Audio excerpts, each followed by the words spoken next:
Greetings, let's look at an interesting realization here. It's a simple one that if we have a tree which is a graph that doesn't have cycles and it's connected, for example, so a tree is, for example, this graph, the number of faces in it will be the number of regions that it separates the plane into is at max 1. If it doesn't have any cycles, then it won't separate the plane into more than one region.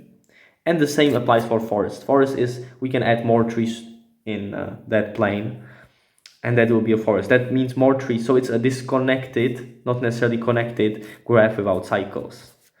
So, for example, this is now a forest, and we see still there's just one region for this whole graph. We mean this whole thing as a single graph, and we look at how many regions it separates the plane into.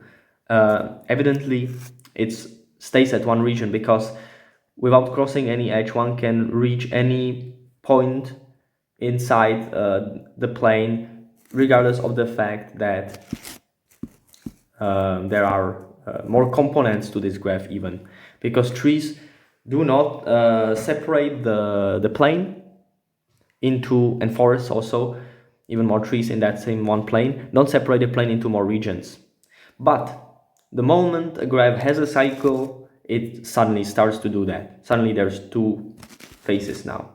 So a planar graph like this will not separate the plane into more regions as long as there's just trees there. So as long as it's a forest. But any graph that is not a forest, planar graph, and not a forest will actually start to have at least two faces.